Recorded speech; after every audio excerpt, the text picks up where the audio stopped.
Deputy Branagh. There's 8 minutes in your slot. I firstly want to agree with Deputy Byrne in saying that I don't favour a legislative approach to this, but I do want immediate action, Minister, not just on the issue of sexual education, but on the many issues that are confronting a changing school environment and indeed the environment in our country and beyond. Last Concordia, one of my first informal meetings with the Minister for Children, Zapone, was when I spoke to her about the need for specific curriculum time, both at primary and secondary level, to deal with the issues of learning for life, and be that sex education, cookery skills, healthy eating, the scourge of mental health, the use of social media, just to name but a few. But young people are in crisis in relation specifically to mental health, and more young people than ever are self-harming. Having spent 35 years teaching at primary level, I have to say the most effective education programme, in my view, that was introduced in primary schools in relation to RSE was the Stay Safe programme, because it focused on 3 strands. And it doesn't matter whether you're talking about primary or secondary, the reality is it dealt with myself and others, myself and the wider community. And that programme involved not just the school community, but the parents who were fully informed of its contents of the programme and that took part in the active delivery of it.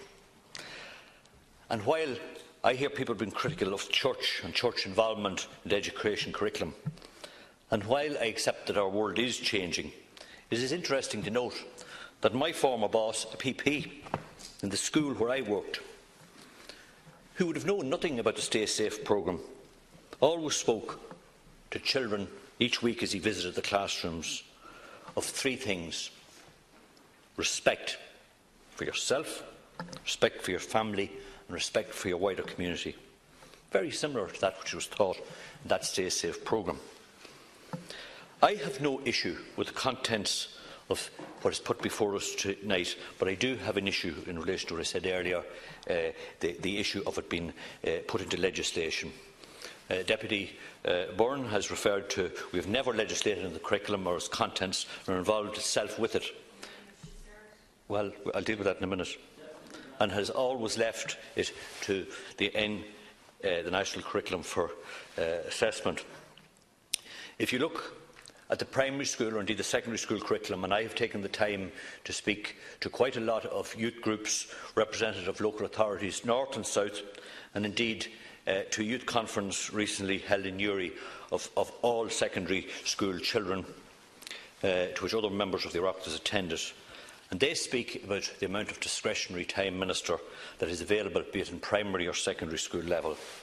The reality is that learning for life, for me and for them, is just as important as maths, English or secondary languages or otherwise. And they and I would concur that that discretionary time, particularly at primary level, we focused for the last number of years on the issue of improving our maths and our literacy. If you look at any curriculum, be it at primary or secondary level, you will see you have 50 minutes for calling the roll, 30 minutes at primary level for RSE or indeed SPHE. That needs to be widened, and that's the clear message coming from pupils in the system.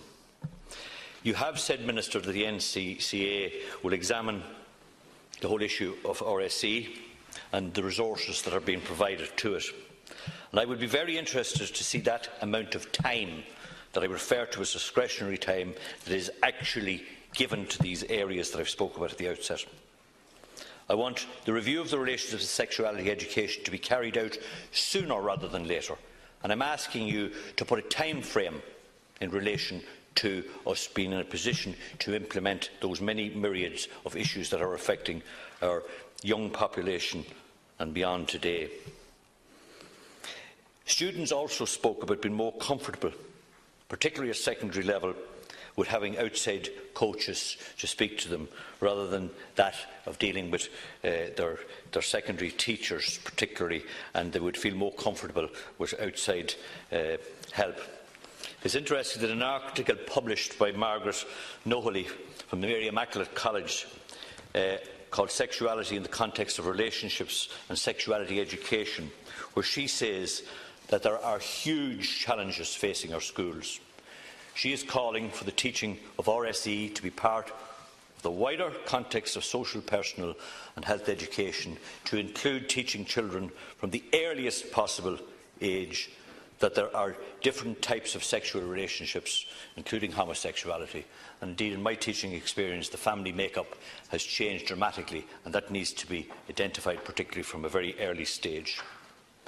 People have referred to the availability of pornography to children as young as 10 or 11 years. That has contributed to a climate of lack of respect and has muddied the waters around the whole issue of consent. These areas need to be included in any new curriculum in an age-appropriate manner. We need to promote a healthy, positive sexual expression and relationships. Minister, currently upskilling of teachers is being provided by the PDSP, and we need to see how effective is the continuing professional development opportunities and how many are availing of these courses. It is vital that the teacher training colleges make changes to their modules so that new entrants to the system will be fully equipped to teach all of these, including RSE. Upskilling, indeed, in my view, should be mandatory, and particularly in relation to people coming through the secondary school system, and that there should be specialist courses for teachers to deal specifically with the areas, including RSE and the areas I have referred to. Others have referred to as 19 years since the department introduced the primary school curriculum. That curriculum had great strengths, but in the intervening years of reviews, evaluation and research, not to mention the technological advances of the mobile phone and the internet and that instant communication, we are presented with many challenges and that we need to enhance and improve our curricula. Teachers constantly speak of curriculum overload. Minister, there is a need for resources, toolkits and further assistance. The national strategy has been to improve that I referred to earlier of numeracy and literacy, and that has led to a lack of focus on the learning for life skills.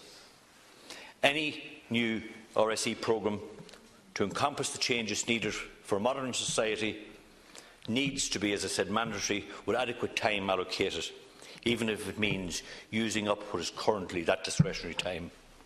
We need to develop the child as a whole, and I hope changes to the curriculum will happen now, Minister, and not later.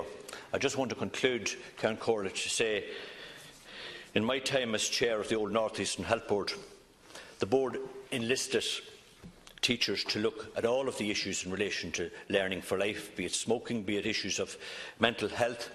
And these programmes are widely available and can be adapted across the world. There was a programme in relation to healthy eating called Bí Fallán in the Midwestern Health Board, and when people went to use it in the other health board areas, we were told that it was copyright. The reality is there are endless amounts of programmes that could be delivered and modified to suit the Irish curriculum if an effort is made, and I don't believe there has been a sincere effort to reform the curriculum in that 20 years in relation to learning for life.